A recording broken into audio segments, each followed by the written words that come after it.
So people are starting to join us in the seminar today. In their droves. Oh my God, in their droves. We are just almost up to 10.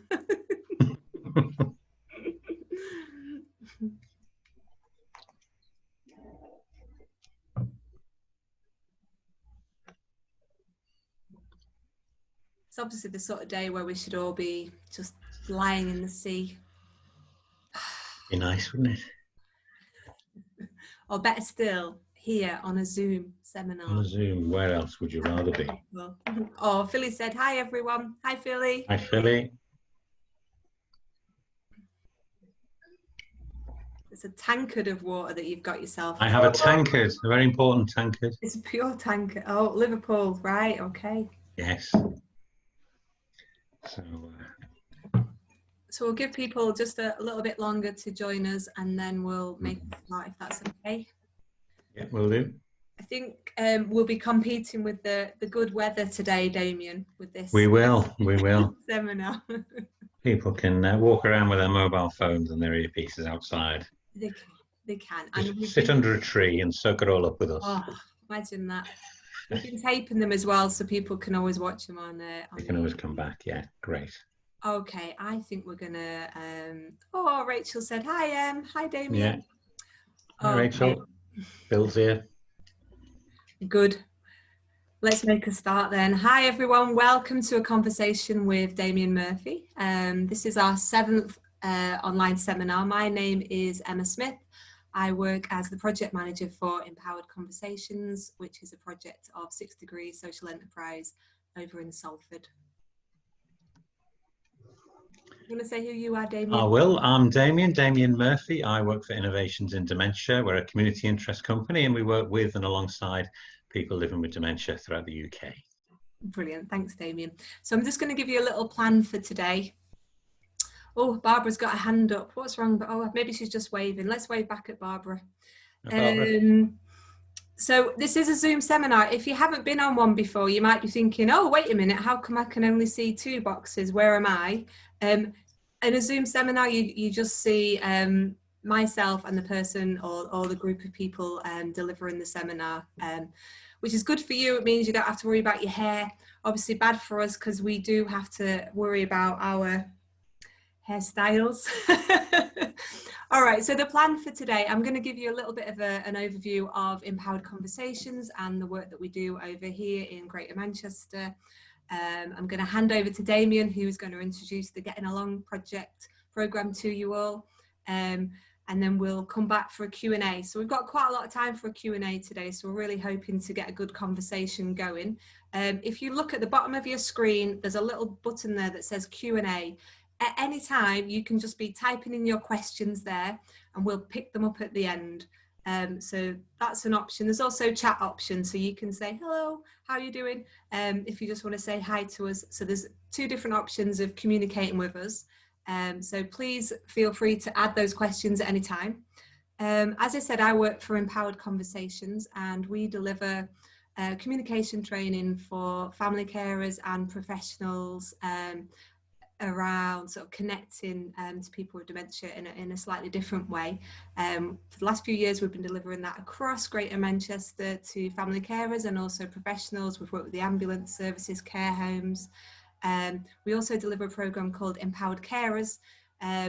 Damian, you'll know Rachel and probably Amanda who work on that programme, and they offer one-to-one support via Zoom, so similar to this, for family carers in Salford. COVID came along, so in response to COVID, we've been running weekly seminars. So this is our 7th one, which seems ridiculous when we first came up with the idea that we should take what was going to be a conference and pop it onto this sort of format.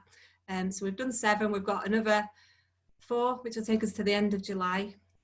We've also been delivering groups for carers and people with dementia in Salford and activities. So we have a disco, we do drawing, we do singing, and we do a bunch of other things. So that's what we've been up to, just to help carers and people with dementia to connect to peers and to others, and just have something in their day which maybe provides a bit of an escape from the 4 walls. I think that's all I want to say. I'm going to hand over to Damian, who's going to start his presentation. Hey, ready, Damian? This is where I get to drink my tea and sit back. It's for you drink your tea, Emma. I'll share the screen. Emma and I have been on here for hours doing all the faffing around, and we've still got some technical difficulties, but hopefully it should be smooth and we look very professional now. So I'm going to share my screen. You might get a quick glimpse of my my desktop, but please ignore that. While I get my PowerPoint up. Oh, here we go. There it is. Right. Let's have a look.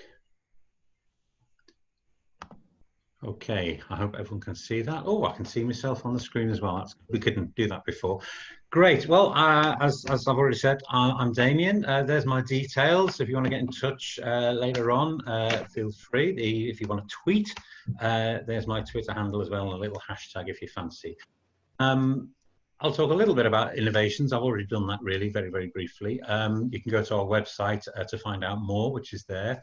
I'll talk a lot more about getting along because that's what we're here for. I'll talk about the outcomes of the work we've done so far. And really throughout, I think I'm going to put it into context. I think getting along particularly now is probably more relevant than ever. And obviously we've got that time for questions at the end, as Emma says. So getting along really is a project, a relationship-centered approach where, you know, I just wanted to speak with couples of any relationship, but it was usually married couples, about the impact and the presence of dementia in their relationship. And for me, it was about that time, in and around the time of diagnosis, that peri-diagnostic period, I've often called it, where people are under huge stress and tension. They haven't gone to the GP yet. By the time someone goes to the GP, and I think a lot of you will be familiar, you know, if you ask, you know, how long have things been going on before someone got to the GP, you know, 18 months, 2 years maybe. Let's get to the point, and getting along is about this, let's get to the point where a GP can say, okay, we can start the diagnostic ball rolling, but in the meantime, you know, that shouldn't stop diagnostic intervention. And, you know, goodness me, your relationship must be under some strain. Let's hope that GP says that and that they've got something to offer. And today, I want you to think about what you might be able to offer in terms of the service you've got, maybe how I think we're all thinking about how we operate and revisiting how we operate given COVID. You know, the getting along thing was about supporting people to address those antagonisms that were unattended really in their relationships. And I think that's even more important now. You know, there'll be people in lockdown throttling each other, and you know, or little niggling arguments turning into blazing rows, and it's really nobody's fault. So really that's what getting along was about. And I remembered I was going into people's houses and seeing a lot of these sort of tensions, and for me, I was seeing the same people again and again, and the same tensions. I was doing my job. I was observing my home respite service or whatever it was, and doing monitoring, doing some benefits for people. But what was on their agenda was something different, and it was staring me in the face, and I wasn't doing anything about it. And it got to the point where I thought, well, I can't walk away from this. And you know, and I remember that famous interview that Martin Bashir did with Princess Diana when she said there were 3 people in this marriage, and I thought that's very much like the dynamic of dementia being present, driving a wedge between couples. Now, I'm not saying Camilla Parker Bowles is the dementia. It was just the relationship dynamic. Yeah, there's no official innovations logo on this screen, as you can see, not our official position statement. But what I wanted to talk about was you know, the elephant in the room. Oh, I'm calling her an elephant now. The elephant in the room, which was the dementia that people weren't acknowledging, and they were blaming each other. And so I really wanted to bring that to the fore and talk to couples together. You know, I'd see people questioning decades. And one chap said to me, he'd been married for 40 years. Was it all a sham? Because his wife, you know, did she ever love me? It was just so heartrending, really. And you know, and they were never like that before the illness.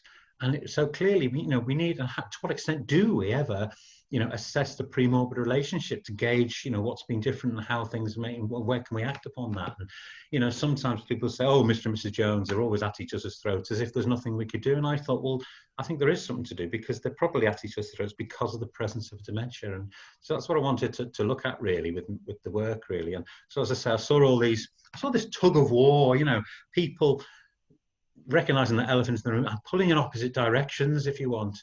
I'm mixing lots of metaphors here. Pulling in opposite directions, you know, to address the same problem, so nobody getting anywhere. And, you know, you got that sort of vicious cycle, really. And so my agenda, as I say, was going into people's houses, doing my, you know, community support, all very right on, but it wasn't really matching what people wanted, you know, from what they were telling me, either by their actions or explicitly. And I'm now going to come up with 3 very sweeping generalizations, but they mirror anecdotally over the years what I've seen, and it's a pattern that keeps re-emerging, that, you know, at that time of diagnosis, well, going to the GP for the first time, you know, we want some strategies. We get, who's the Prime Minister? And as I said, you know, yeah, absolutely, let's start that diagnostic ball rolling, but also let's start the diagnostic intervention. I know the Welsh National Plan, you know, the Welsh National Plan mentions, you know, a working diagnosis, and I think that's an important thing. Actually, I was on a call this morning in York. The mental health services are looking at going on a working diagnosis because they're finding it so difficult to properly assess people through the isolation. So that's a really important thing. So we can, you know, diagnostic involvement shouldn't wait until the diagnostic process is complete. And then we might get the adult social care coming in. And people are saying, right, oh, great, we get some practical services and some help.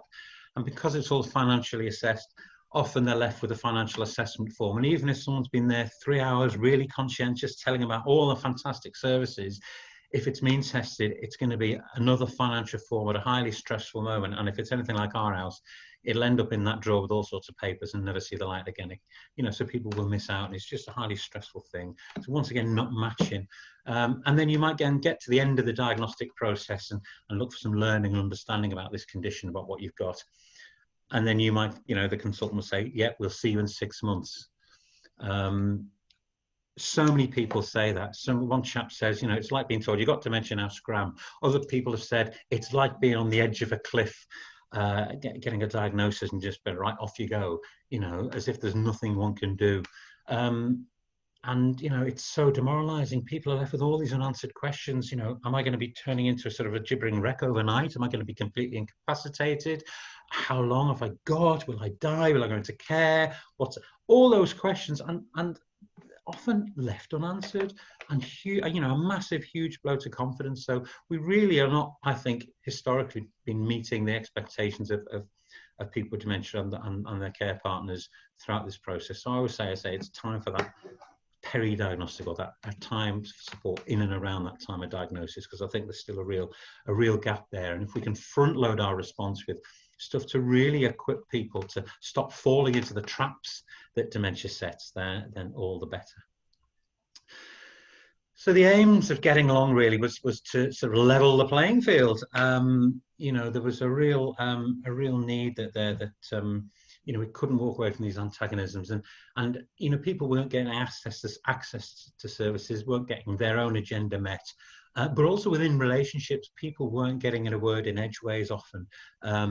You know, a person with dementia maybe not as eloquent as they used to be able to give a quick response and a quick retort, and you know, you'd almost get that sort of drip dip nature of yet another frustration being sort of put at their door, really. And I think, you know, you know, it's completely understandable. And I think the culture of care, certainly from, you know, things like the Alzheimer's Society, founded in 1979 as a carers organisation, Admiral nurses, that the initial big USP of the Admiral nurses was care as clients, and I think that mirrors sort of a historical stress and burden model, and that carer-focused prevalence, really, that tended, for me, looking from the perspective of people with dementia, was you know, implies blame, and it's nobody's fault. So it was that level in that playing field, really, that we wanted to do. Now I've got a film now. I'm going to click on the film. This should go straight to YouTube. We've had a practice of this, haven't we, Anna? And this is just a film, a 5-minute film that we made of the Getting Along programme. Probably repeating what I've just been saying, but gives you some real footage of real people. Let's have a go at this.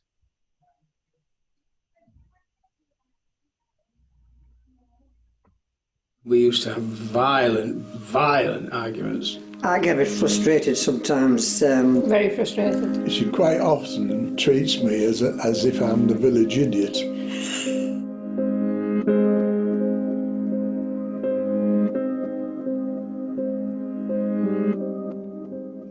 name's Damian Murphy. I have a background originally in learning disability nursing, but for about the last 20 years or so I've been working in the field of dementia care. Yeah. Getting along really was born of some of the things that struck me when I've been working in dementia care from very early on. The impact of dementia upon relationships, particularly between couples. I would see people sometimes questioning the validity of decades of marriage.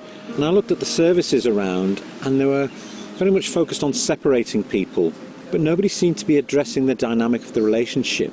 So I created a series of 4 semi-structured interviews to talk with the couples together. We were able to build up a trusting relationship really, so people became more and more open, which was great. There is a lot more to it than just the medical diagnosis. It's the day-to-day situations that get you down. She natters at me. The first session was called Getting Along, and we really looked straight away at the difficulties that people were encountering. The second session was called Past, Present and Future. Their relationship, how they met, what their hopes and aspirations were at that time, but also what the hopes and aspirations were now. The third session was called Who Am I? And it really looked at identity. People don't want to be defined by their nature as a carer, nor as their diagnosis of having dementia. And people's roles have often changed in those relationships, so it was really important to try and address those. The fourth session was called Understanding Each Other's Perspectives. And in that one, we'd look at specific disagreements, arguments, discussions, frustrations, and try to unpick them. If things have gone wrong, they haven't gone wrong, but in Rita's mind, they have gone wrong. There's only one person in this house to blame, and that's me. Keith does get a bit cross sometimes, but not very often. Not to the degree we used to get. I mean, we used to have violent arguments. I think, well, why can't I say this? Why can't I do that? I've already done it. I've done it for years. And Keith's doing it. I want to do what I've always done. I got frustrated with Eddie because he'd lose his bus pass, his keys, which he has done for quite a lot of his life. He's always been one for putting his car keys down somewhere, but it seemed to magnify somehow. And we had this massive big row one day when he lost his bus pass and we were just going for the bus. He was just being nonchalant about it. Well, I don't know what I've done with it. It's not just pay, it was only a couple of pounds. I mean, you know, it's... Why make an issue of things? I know, but you see, that isn't you. Normally, we'd have searched for it. I mean, when you lost your It's so important to dare to broach sometimes awkward subjects, to talk about things that matter to them. It gave me the opportunity to challenge some myths and misconceptions that people held, and we looked at the nature of dementia in terms of what goes on in the brain, and that really helped as well. I'm hard work for you, darling, aren't I? No, you're not hard work. You aren't hard work. It's the elephant in the room, isn't it? Well, having carried out the programme, what I found was it works. I have a Getting Along training programme that can equip staff to deliver formal Getting Along sessions, but also training to equip all frontline staff to adopt more of a Getting Along approach, a relationship-centred approach to dementia care, giving staff on the front line the confidence and competence to address relationship issues. Couples found it really useful to have a few strategies to adopt back at home. I often think of the saying now of you change the things you can, accept the things you can't, and the wisdom to know the difference. And I think, well, yes, that's right. There's no good trying to batter away and change something you can't change. When you've lived with somebody for 49 years and you've done things a certain way, it's very difficult to take that step back. We're not perfect, but our life has improved somewhat since you started talking to us. I'm enjoying it now. Not the fact that I'm not enjoying it because of what it is. I'm enjoying it for us. And Keith is. And that's made a hell of a difference. If there was nobody like you around, we'd be lost. And we wouldn't even know where to start. Well, we wouldn't be blaming the dementia. We would be blaming each other. We've learned a lot through yourself, Paul, and we've also, Paul? from us, sorry, Paul? what's his name? Fred. Who's got this dementia, you or me? It sounds of it.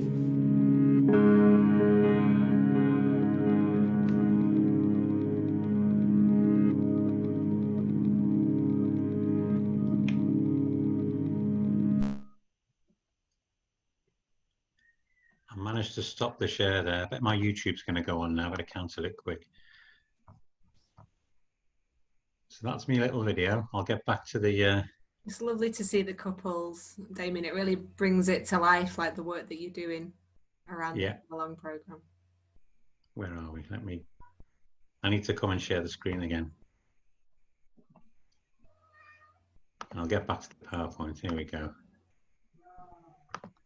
How's that? Oh, hang on. Okay. See my desktop. How's that? We're on. We're on. So that's the video. You mentioned we learnt a lot through yourself, Paul. Paul was the cameraman. Very nice chap. I'd spent 6 weeks with him. Paul turns up for half an hour and he gets all the credit. But nevertheless, that was good fun, and Keith and Reece were fantastic on that. I want to talk about a few things that we all find familiar, and I think what struck me was that there are an awful lot of phrases and sentences that those of us who've been working in the field for a long time will recognise as really familiar. Often uttered by carers, you know, offloading and rightly so, and necessarily so, about their situation. There are many. This is one of them. You know, he's not the person he was. He's not the man I married, for example. I bet you hear a lot of that, and it's a really difficult thing. You know, you can't just give a glib response. What I wanted to do in getting along was to have that mentioned there with the couple present. So me as facilitator in my role was not to stop there and say, oh, I know, isn't it terrible? But to say, thank you for your honesty. I'm going to turn to your husband now. Gosh, you know, that's quite difficult to hear. How do you feel about that? Because we don't hear the other side. And what I wanted getting along to do was to do that leveling of the playing field. What's the other thing that is not so familiar that should be as equally familiar from the perspective of the partner with dementia? And then we could work with that and maybe adopt some strategies. So the chap responded to this. Well, I've always loved you, even if I don't remember sometimes. Who is the same person as decades ago? And, you know, really valid. So we spoke about, you know, the idea of perception and you know, even though you walk out the room doesn't mean, you know, that I've forgotten you forever, and doesn't mean I love you any less. And I think that's important. And, you know, you're not waving a magic wand. You're not making the problem disappear, but it's just about trying to put both sides into that. Another one, she keeps repeating herself, or, you know, there's lots of repetition. You can talk about this as a common symptom and all that, absolutely. And I think our default response traditionally is, yes, that's a common symptom of dementia, short-term memory, so people will keep on. But actually, in the day-to-day at home, you know, we can't go and move in with people and hold their hands, and we're getting completely outnumbered. You know, the whole diagnostic process has slowed right down, you know, and probably been really severely impaired during COVID. But people are still getting dementia. So, you know, when everything's opened up, we're going to get massive backlog. We need to promote something that is self-sustaining. If we can equip families themselves, that's much better. So at this point, I addressed this, you know, the repeating. And instead of saying, oh, well, it's a common thing in dementia, I asked his wife, you know, what do you think? And it was absolutely hysterical because they both realized they were caught in a cycle. Well, she says, you talk about me. You're like a broken record. She says, when I ask him, he always says the same thing. It's either, I only ever get two things, she says. I've told you already, or you never listen. So I never actually get an answer. And they both laughed at that, and they realized how ridiculous it was that they were both going around in this sort of ever decreasing circle. And but it was great to see that they were both repeating themselves. It was very funny. And another one, and this was, I mean, there were hundreds of them, but this is just, for me, this is the most powerful. And this happened in the first session with one couple, when the chap said, you know, she flies off the handle, she has these irrational outbursts. And once again, she was there, I says, gosh, you know, how's that feel? You know, do you want to explain? And, you know, in front of that. And she replied, I have to be like that, otherwise I'm nobody. And I thought, wow, you know, there's getting along for you, because often we hear the first phrase, the familiar phrase, and, you know, get the tea and sympathy out, and it's, you know, oh dear, poor you. Neighbours can put the kettle on and say that, but we as, you know, as workers, professionals of people supporting people, let's get both sides of perspective. Let's try and understand, you know. And this chap then would get into a massive argument and take the bait, if you want. But when she said this, you know, we got into a whole question around, you know, existential questions, you know, about all the things that get compromised with the presence of a dementia, which is voice, choice, control, and identity. So it was really deep, right in the first session, where the chap sort of spoke about some of his difficulties, and he said, she flies off the handle. And but what we agreed, and he came up with this, and this was another little strategy, but a massive difference it made, was that he said, oh, well, next time I won't argue, I'll just tell you I love you, because I'm still here, because you exist. You know, it was basically, he recognized, she was just saying, look, I'm here, don't ignore me. And that was his strategy. So whenever she did that, he says, oh, I can see you're upset. Do you know what? I love you, you're still here. And it made a massive difference. And, you know, they weren't having these terrible arguments. And I think I was on one of the Empower Conversations a couple of weeks ago, and it was really, really nice to see that, you know, the mention of the small things, the small items, and the little tiny things came there. So that was for me, that was really important. We did a little evaluation at the end, you know, but the evaluation is owned by the people. It's equipping people. This self-sustaining thing, I think, is a self-management element, I think, is really what we need, you know. And Keith and Rita said, well, you know, to equip families to live better with the presence of dementia. Well, you've ticked that box. Another couple who weren't on the video, didn't want to be filmed. You know, we addressed some things, and they went, oh, we go to all the social events, we do all these things, but actually, you know, you've really helped us here where we spend most of our time. And no one's ever done that before. You know, gosh, you know, she had a real light bulb moment with her husband. And so that was really important. And I think that's so important. You know, where do people spend most of the time? It's not in our clinics or our services or our clubs or our cafes. It's at home, often under each other's feet, you know, unnecessarily winding each other up. And the last one was, you know, there was a real, as you've gone, it was a bit like in the X Factor, you've gone on a journey. On the first session, this chap actually said, my wife's got to accept she's got dementia. And on the last session, he says, I realise it's me who has to accept she has dementia. So that was, as I say, a real journey, X Factor, like Simon Cowell would like that. One couple was seen, they just happened to have an appointment, I think it was the day after our last session with this couple, and the consultant said, you know, wow, they were visibly more relaxed since the programme, and that was really quite powerful. And others were saying, look, why didn't people tell us we could have this at the start? Everyone should have it. So, you know, it's some really positive stuff. Real shouting matches have virtually gone thanks to those conversations we had. And one lady said, you know, she was talking about her husband, and he was getting up in the middle of the night, and I think this was the night before I came, and she said 3 o'clock in the morning, every 15 minutes he came into my room, and I said, go back to bed, it's the middle of the night, go back to bed. And it was just, I've had no sleep, I'm at the end of my tether. And of course he was there, and I says, oh, you know, how did you feel, you know, last night? And he had quite a severe aphasia, so he had very few words, and he just said, I was frightened. And his wife just sort of completely melted. She, oh my goodness, you know, I didn't think about how he was feeling. I was just trying to be logical, and of course it didn't work. And you know, and you could have just come into bed, maybe, you know, for a cuddle, and that's all she needed. So she had a little strategy from then since. So that was really useful. Talking about getting along in the context, as I said, people spend most of the time not in our clinics or services. You know, and in terms of supporting care, as I've mentioned, sort of, you know, we don't want the tea and sympathy. We want to address both sides of that caregiving relationship. And I think Getting Along seeks to do that. Book bear in mind, I suppose, the talk of dementia supportive or dementia friendly communities. For me, they're redundant if we don't respond to the toxic relationships. If you're involved in a non-dementia friendly relationship, you're not going to be able to get out there and take advantage of that community. So we need to attend those antagonisms and sort of revisit how we operate to address really what's on the agenda of people living with dementia and their care partners. There's the we statements that have been out there, you know, but as I say, if people are in that relationship, those we statements are really compromised, and it's no one's fault. And you know, the aim really of Getting Along is to equip couples to achieve those outcomes. Where are we? There's the Prime Minister's challenge and all the roadmaps to 2020. You know, carers to receive emotional and psychological support so they feel able to cope. I think I've fed back to that. So yeah, absolutely, and so should people with dementia as well. And I think Getting Along is something that tries to address both sides of that, and that, you know, for both parties. In practice, I think, as I say, it fills that gap around the time of diagnosis.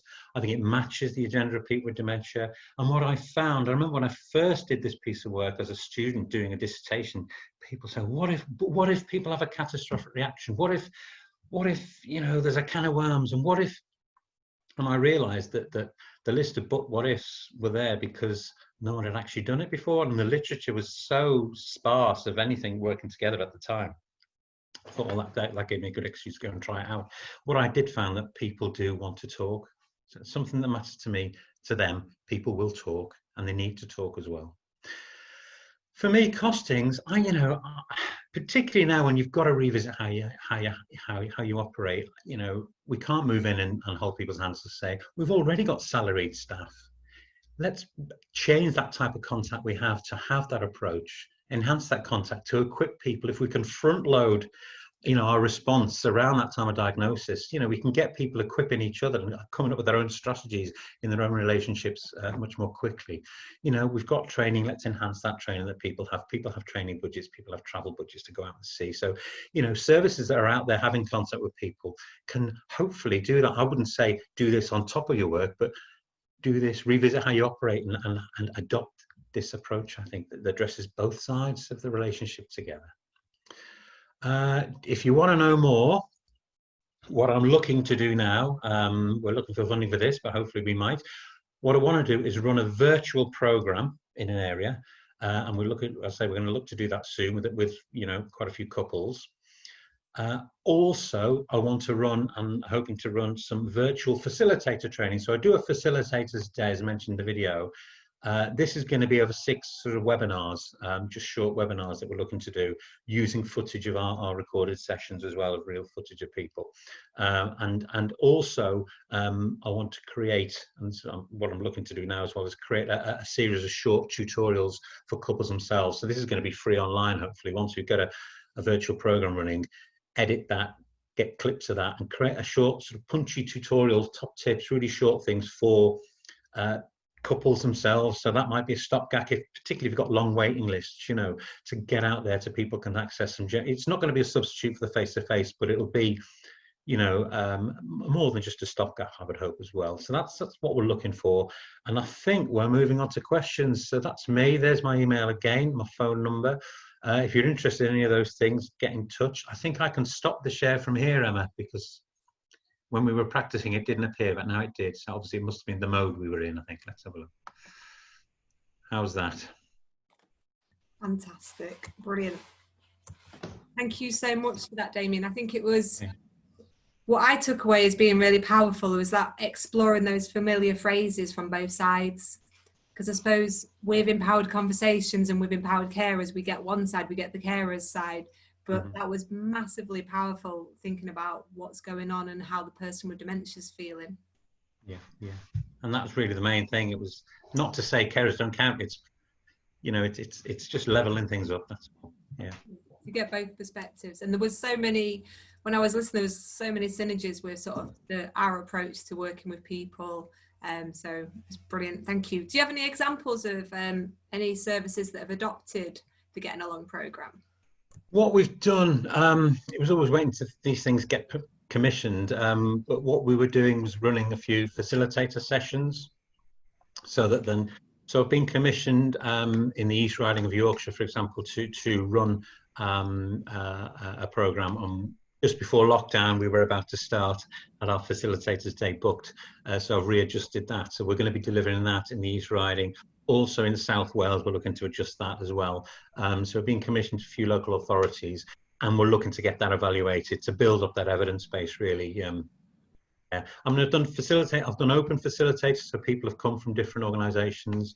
I also went through. I was lucky enough to join those sort of professional development monthly groups around the country for the Admiral nurses. So we did a short sort of masterclass, or whatever you want to call it, on this. So the Admiral nurses throughout the country have sort of got to grips with this as well. So they're able to sort of, you know, assimilate that into their approach as well. So it's sort of spreading slowly, and that's what we're doing at the minute.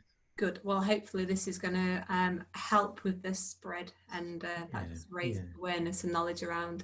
I should say that sort of the people that we've got on today, we've got a real nice mixture of family carers, people living with dementia, professionals, and I think we've got a couple of academics on as well. So it's a nice sort of mix of people. So we've got a few questions that have come in. All right. Barbara said, hi, met Damian 16 years ago when we lived in Woodall Spa. Looking forward to my goodness. And she's got a question about Alan. I'm not sure. Maybe that's something that she wants to just email you rather than speak to. It's very wrong to email me, Barbara. Yeah, there we go, Barbara. Woodall Spa. I'm a link. Hiya, Barbara. Okay, and then we have Martin. In an ideal world, support would begin as soon as the GP refers you to the relevant body, not when the diagnosis is made, which may be after several years. Do you think this ideal world will ever come about? Yeah, I'd say, yeah, I think we've got to aspire to that. I think you know, if we get it into, you know, I think things aren't happening probably because people thinking, well, there's nothing we can do at the minute. We've just got to wait. Hopefully, if we've got a response where we can get in and support people to say, look, acknowledge that change in dynamic, particularly by the time they get to the GP, it could have been 18 months, 2 years anyway, that we can respond immediately. So, yeah, I'm really hopeful. Ideal world, you know, if everyone has it, that would be ideal, wouldn't it? It probably won't get that far, but let's start. Let's keep starting there. So I'm ever the optimist, Martin. And you'd certainly get that with other conditions, wouldn't you? So, you know, you would get that support, that front-ended support before you even got to a diagnosis, and then that support would continue. So, okay, so Phil has asked, so Phil McAvoy. So Philly says she wants to know who else is here. I don't know how to share that, Philly, sorry. You just have to believe me when I say we've got quite a few of the Empowered team are on. We've got family carers, people with dementia, and some professionals. So we've got Age UK Lancashire on, which is lovely. Okay, so Phyllis said, I really like the examples you gave about how to diffuse antagonisms. Could you give us a few more, please? Let's have a look. I'm just trying to think off the top of my head. There was one couple actually, and I was visiting, and we had a home respite service, and they were being supported by a home respite service, so his wife could go out and get a break, go shopping or whatever. And I was doing the session with them, and his wife said, because I sort of said, you know, what do you find most difficult about each other? That we always go straight in on the first session on let's get everything off the chest, you know. And his wife says, oh, do you know what? She says, one day he's having a go at me. And he's really, and I'm tearing my hair out. And then one of your ladies will knock on the door for the respite, and he'll be all sweetness and light. You know, so I sort of turned it around. I said, well, okay, what if you were having a go at him for something, and I knocked on the door, and you know, and she, well, I'd say, hello, Damien, how are you? I said, well, there you are. You know, you'd have that facade, you know, with me knocking on the door. She said, but I'd be seething inside, she said. And her husband was there, obviously hearing that, and I said, well, there, and before I could say, well, there you are, you know, he went, there you are, and he said, same meat, different gravy. And she realised, you know, sort of the inconsistency of what she said. It was just pointing out those little things that you know, and you know, sometimes you can do it with humour, so that was good. And you know, she realised, yeah, of course you would. So she'd forgotten to acknowledge his feelings underneath. You know, he still had that social etiquette that he was able to, that facade he was able to put up. Another thing was another couple who I supported, and the lady was living with dementia, and her husband said, you know, she can't cook anymore. She was a wonderful baker and cook, and now I have to do everything in the kitchen because it's too dangerous. And he says, but I'll tell you what really gets on my nerves. She said, she starts poking the coal fire. They live in a little cottage, lovely in the countryside. She starts poking the coal. Well, that's always been my job. And I said, well, 2 minutes ago, you pointed out how you've entered her territory. You know, what do you think of that? And, oh, yes, no, I suppose that's fair enough. You know, she's got to move somewhere else, and she's provoking me, metaphorically, with a poker, with a red hot poker. So it's just finding those sometimes inconsistencies. When I first started the getting along, I thought I'd just sit there, create some magic questions, watch the couple interact, and come back the next week with some notes. And it just, I found myself interrupting, on the spot, because I thought, well, a week later, people are going to forget what's happened. And so I found myself sort of advocating on the spot, really, just to make sure both parties got a say. In other words, so when you got that sort of offload about someone not being the person they married, I'd say, okay, thanks for that. How do you feel about that? So it was really capturing that both sides. But yeah, lots of little antagonisms. And just being an example as well of giving people, I'm just trying to think, there's another, this was the chat with aphasia, actually, very few words. And we were asking some questions, and his wife was talking about, she said, oh yeah, he can't contribute. She said, I can't remember what the question was about, to what extent can you both play a role or whatever. And oh, he can't contribute anything, look at it, he can't do anything now, it's all me, I've got to do everything. And he's there, and he obviously very difficult to express himself verbally, and he started to sort of look at his watch and look at the calendar, and they had an appointment that afternoon for a social event with the Alzheimer's Society or something. And she was, oh, well, that's hours away. I says, no, I can see you're uncomfortable, Fred, obviously, because that's quite difficult to listen to. And I think you are contributing, and you're asking me to go. So I'll leave now. I ended the session there and then. It was all very out. Anyway, the next day I came, or the next time I came around the following week, he was the one to open the door. He'd never done that before. And he was sort of, really eager and keen to see me. I think he had an ally, and he realised there was that sort of that fair play element was going on. So that was once again that little leveling of the playing field and adjusting things. Other times, other little antagonism. I'm thinking, Phil, was the chat was I asked the person with dementia, anyway, the carer piped up with, oh, this, that, and the other, and answered for them. And because of the nature of the relationship and the trust I built up, and we seem to get on well, I just said, oh, you said that without moving your lips, Frida, just to get the point that someone else had answered for us. So that worked as well. But you've got to obviously be sensitive and know where you're at. But I found that sort of a bit of humour and just being very honest and making sure, and people got used to those sort of unwritten ground rules that I would challenge inconsistencies, and I would give both parties that chance to engage, really. So that was that's. I hope that answers your question, Phil. I went on a bit there. Sorry about that. That was brilliant. I think it really brings it to life when you share those examples, and it feels very much like a bit of a nudge. You're sort of like nudging people along. You're not going to change every single thing in the relationship. Little things, yeah, little things. Which are important. Abigail's asked, and I think you sort of started talking about this in your last example, can the approach work for those living with dementia who struggle to hold a conversation? Well, so far I've found that it can, but it's about being as sensitive and as inclusive and as patient as possible, and using all the non-verbals and tapping into the non-verbals like I did with that chap. So far, whoever I've done it with, there's always been one element that's worked. Sometimes it's only one throughout the sort of 4 or 5 weeks, but that's been a real transforming thing as well. So yeah, brilliant. I wouldn't stop us, stop trying. Yeah, and I think that last example you shared where he opened the door to you the next week. So obviously you'd made that connection with him, and he had respect for you, and vice versa. You had that respect for him that he might not be able to verbally contribute as much as his wife, but he's certainly there and he's part of that relationship, and that leveling of the playing field was really fun. What I did as well in between each visit would be to write a letter to the couple, very short, brief letter to both parties saying, dear Fred and Frida, great to see you on Tuesday. You said this, this was really interesting. See you next week. And, so on that session, I mentioned the fact that you said he couldn't contribute. He contributed and did the lesson, so we left. See you next week, something like that. But the couples had a record of each of the visits, a very simplified, shortened record of each of the visits. So it was in, and they had a folder they could put them all in. Can you remember how his wife reacted? So obviously he opened the door for the next session. Was she different? Was she different in her approach in that session?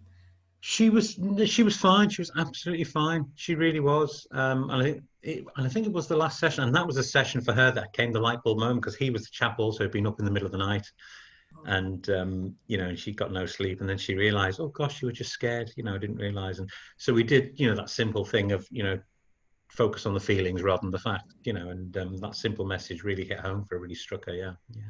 So yeah, there was a benefit, and it was, I think, you know, we all agreed we're going to be very open, we're going to challenge each other, but it, you know, they'd accepted the program because they knew it was about addressing those difficulties and tensions. So yeah. I think you might have mentioned, you might have answered this for Rachel already. She said, great work that has made such a difference to many couples. Well done. What are the next steps for the Moving Along programme? I think we sort of answered that one, and how can it benefit more couples? So do you feel that you've answered that one? yeah, looking to do more facilities, looking to get the virtual tutorials out there for couples themselves, to get that as some sort of toolkit really for local services across the board, really, and to build up that evidence base, do more studies really on that. Brilliant. Yeah. Thank you for that, Damian. Joy said, on that note, so Joy Watson has said, have you got any plans to work with Age UK? Have I got any plan? I'm happy to work with anyone, Joy, absolutely anyone. And you know, if I'm looking to do, I say, more sort of courses, hopefully get funding to work with couples. So I'll put the call out to Age UK, and whoever gets the referrals in first will hopefully win the draw, you know. So yes, I'm happy to work with anyone, Joy, absolutely. Brilliant, and we'd certainly be flying the flag for our colleagues over at Age UK Salford. So Margaret has asked, one second. Do you have any situations where one partner wants to explore the relationship but the other one doesn't? Yes, I think so. I mean, when you get your referrals, you go and visit, you talk about the whole process, and the idea is that if you start, they've both sort of said, yeah, we're open to this, and it is a really difficult thing. And I think that probably the hardest and most sensitive session you have with them is that pre-interview session where we sit down, explain it, say, are you on board? And in a way, you're trying to sell it to the couples.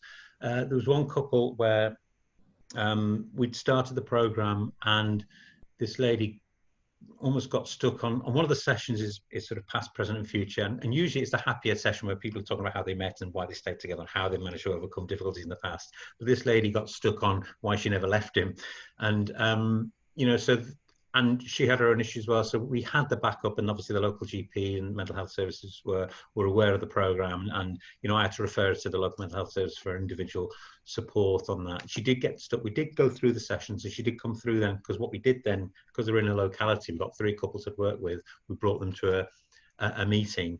So although she struggled to follow through with some of the sessions, or some of the content of the sessions, she still participated and made some really telling contributions, you know, around her relationship. And I remember one element, because that thing that we brought those 3 couples together at the end for a meeting together. They'd all been through the same sort of process, so they knew the content, and knew how I'd react and what I might challenge with, which was great. And we went around just recovering some of the things we did, and this lady said, well, you know, I prefer my dog, you know, the company of my dog to anyone else. And another chap said, well, you know, I love dogs and we've got a dog, but I do prefer humans. And so you got that different perspective. And another thing that came from that meeting, I remember, was that the week after the meeting, everybody contacted me. Each of the 3 couples contacted me, and each of the 3 couples contacted me,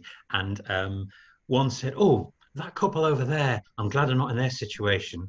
And then that couple over there contacted that couple over there, so I'm glad I'm not in their situation. And the third couple said, oh, that couple, I'm glad I'm not in their situation. So that almost, that idea that there's always someone worse off than yourself, sort of seemed to play to advantage. So people thought that, well, they were glad they weren't in other people's situations. So that helped as well, you know. I know I'm going off on a tangent, but people do, yeah, if there's a blockage, sometimes you might not start, and it's about, you know, but you do want people to try and start and encourage them, and you know, do have that backup of local health services if there are other deeper issues really that need addressing. Yeah. Brilliant. Amanda has said, sounds amazing, thank you, Damian. The videos made it so real, they're very moving. They always do, the videos where you've got people who you've been working with. Massively make it help connect people to what the work that you're doing. So we are in our last 10 minutes. I've gone through, wait a minute, have we got one more question coming in? Abigail. Oh, okay. So what happens if a safeguarding issue is disclosed, such as domestic violence? I'd follow the local safeguarding procedures, wherever we are, we contact the local authority to let me know we're doing the project, just follow the local and so my role, or whoever's there, their role is as an alerter. So you raise the alert. Interestingly, after I'd done a session or several sessions into a program with one couple, one chap had said, he hadn't been violent, but he said, last month I drove off and went to B&Bs for 3 nights and left my wife on her own for 3 nights. He says, I just couldn't cope. I just had to drive off. I didn't know where to go. I just went up north in the car and did, and took off. He came back. She was fine. But if that gets alerted to people at the time, what wheels are going to go in motion. And he says, but now, I'm got so many strategies. I know I wouldn't be doing that now. I know I understand so much, and I know why I was getting wound up, and I didn't need to. So in a way, I'm convinced the approach certainly stopped that happening again. But yeah, if they're known, you have to follow those local rules. Yeah, absolutely. Brilliant. Thanks, Damian. Any more questions, or is this going to be the first seminar that finishes early? We've had some great discussions already. Speaking too quickly, obviously. Oh, Abigail said, thank you. I really liked how, you sort of thought about how people get trapped in a bit of a script. I feel like that, like the person with dementia asks a question, the carer gives a response, and they get trapped in it, and it really turned it on its head to know that the person with dementia is saying, well, they always say the same, give me the same answers. And it's about it is a little nudge, isn't it? Just to say, well, can we approach it in a slightly different way to get the questions being asked? It's really important for that person. I remember there was one chap they were talking about, and his wife. She gets really upset. She goes out into the other room, and she's rifling through the drawers and trying to arrange things or find something, and she doesn't know, and she gets really upset, and she's got all the drawers out, and she's all in a tiz, and every day, and it's really upsetting for her, and I don't know what to do, and she's and we explored that, and about how she leaves the room because she's going to find something. And he knows, he's sat there, he knows what she's going to find because she's just told him, and then she just doesn't come back. She's getting all of the tiller. And he said, well, the short-term memory, if the memory doesn't last from here to the door into the corridor, I've got to support her. I tell you what, I'll come and look for, the pair of scissors with you. And she was, would you really? And she was just so tearful. Oh, that's so wonderful. What a wonderful man. Oh, will you come with me? Oh, that's so fantastic. All it was literally getting up off the couch and walking with her and coming back with her. And that would have saved all that. And he said, yeah, of course. And she said, oh, that's so wonderful. I'll have my shoulder to cry on again, she said. It was lovely to witness that. So little ideas, as I say, always seem to come out, And I think that that sort of always thinking about the feelings, from both sides, what's going on for the person with dementia, what's going on for the carer, and in you creating that safe space where they can explore that's massively powerful. And I think we should all create that space, and we should all, whenever I see something written down saying carers this, that, which is absolutely fine, it shouldn't be to the detriment. It should also be available for as I say, for both sides of that caregiving relationship. Definitely. Brilliant. I think we are going to call it to an end. Phil has said, great session, Damian. We need to get this approach out there. Absolutely, Phil. Thanks, Phil. So I am just going to say thank you so much, Damian, for giving us your time and for joining us on this seminar. I'm going to give a little plug for next week. So we have Dr. John Zeisel next week. We've got international folks. I love John Zeisel. We're connected with America. It might work, it might not. And he is working on a new book about engagement theory and practice, and he's going to test it out with us. So he wants to share it. He's thinking about the environment, communication, and engagement, and how those three elements together can really improve the well-being of the person with dementia. So that's looking very good. You'll get an email with links for that, everyone. Oh, Sue saying thanks, I really enjoyed the session. Thanks, Sue. Good to have you on again. Brilliant. So thank you to all of our attendees. Philly, I'll work on how you can see who's on here. I'll work that function out. And we will see you next week. And thank you again, Damian. That was brilliant. Pleasure. Thanks very much, Emma. Cheers. Bye-bye. Bye-bye.